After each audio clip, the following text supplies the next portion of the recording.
තමයි කොහොමද ඔයාලට අද අගෝස්තු මාසේ 23 වෙනි ඉරිදා දවස.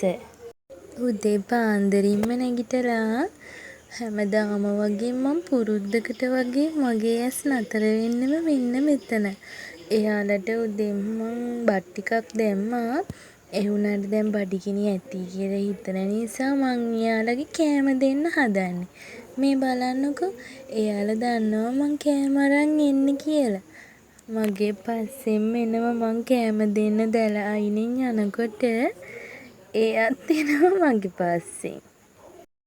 අනේ ඔයාලා මට බනින්න නම් එපා මෙයාලා වට කරලා දැලක් දාලා කියලා. ඒ දැම්මේ එයාලගේම ආරක්ෂාවට. මොකද දන්නවද පහුගිය දවසක උකුස්සෙක් ආවා මෙයාලගේ චූටි පැටියව අරගන්න. මේ ලොකු කුකුලා එයාට කොටන්න හදලා කොහොම හරි වෙලාවට අපි දැක්කා. එතකොට අපි කොහොම හරි එලෙව්වා. ඒකෙන් එයාලා බයේ හිටියේ කූඩුවෙන් එළියටවත් ආවේ නැහැ.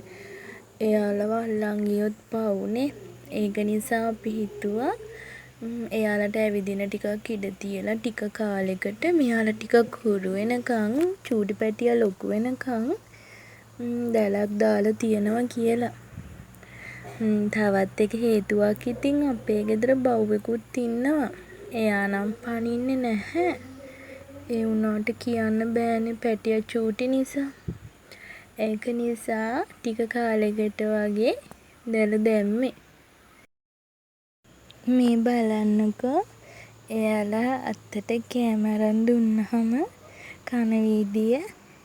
හැබැයි එච්චර ළඟට එන්නේ නැහැ. මොකද මං කළු පාට ග්ලව්ස් එකක් දාගෙන ඉන්න හින්දා වෙන්නේ නැති මං හිතන්නේ බයට වෙන්නේ නැති.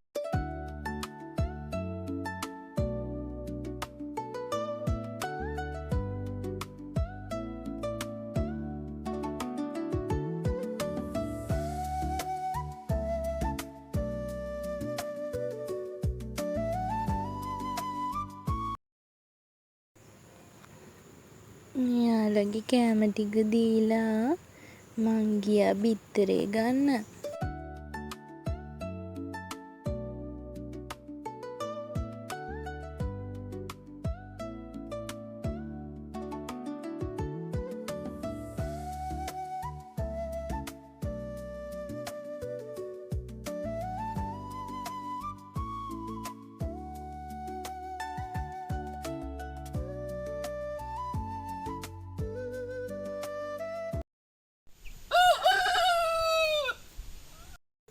හරි එයාලට කෑම දීලා ඉවරයි. එන්නකෝ දැන් අපේ වගාව බලන්න. මේ තියෙන සුදු කොච්චි. මේවා ඉතින් අපේ කිව්වට අපේ අම්මා තමයි හිටවල තියෙන්නේ. මමත් උදව් කරා ඉතින්. මේ තියෙන ලීක්ස් පැලේ අර කන්න ගේනවනේ ලීක්ස්. ඒකේ අපි දණ්ඩ කපලා අයින් කරනවනේ. ඒ දණ්ඩ නිකම්ම හිටෙව්වා. ඒක එතකොට ඒකෙන් ලීක්ස් ගහක් හැදුනා. මේ තියෙන්නේ එඬේර මිරිස්. එක එක පළාත්වලකට එක එක නම් කියනවා. අපි නම් කියන්නේ එඬේර මිරිස් කියලා. දම්බල එහෙමත් තියෙනවා තාම රෑන් ඉතින්. මේ කාලෙට නම් එළවලු අඩුයි. රාබු එහෙමත් තිබුණා බණ්ඩක් එහෙමත් තිබුණා. දැන් ඒව ඔක්කොම ඉවරයි. දැන් ආයෙම වගා කරන කාලේ ඇවිල්ලා.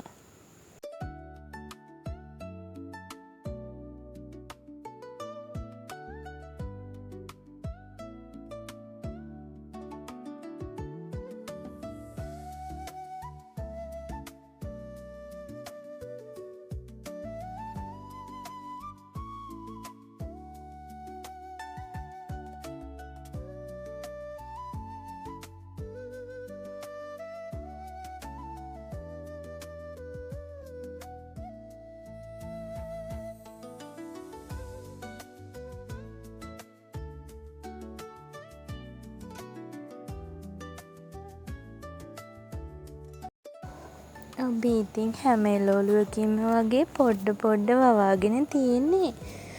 අපි මේවා වගා කරන්නේ විකුණන්න නම් නෙවෙයි. ඉතින් ගෙදරට ඇති ප්‍රමාණය තමයි වවාගෙන තියෙන්නේ. කඩෙන් ගේන දේවල් ඉතින් වසවිසනේ. දැන් බෙහෙත් ගහනවා. ඒ වගේ නෙමෙයිනේ. ඉතින් ඒවට කෘත්‍රිම පොහොර ජාති එහෙම දාලානේ හදන්නේ.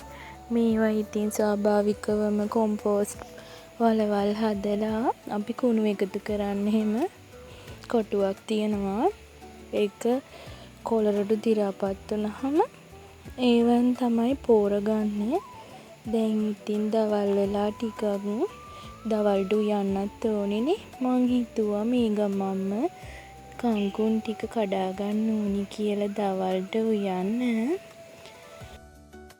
එහෙනම් ළමයි අදට මං ගිහින් එන්නම්. ආයෙම අලුත් වීඩියෝ එකක් අරන් එනකම් ඔයාලා හැමෝම සතුටින් පරිස්සමින් ඉන්න. මතක ඇතුව මාව සබ්ස්ක්‍රයිබ් කරලා තියාගන්න. හැමෝටම ආදරෙයි. බයි බයි.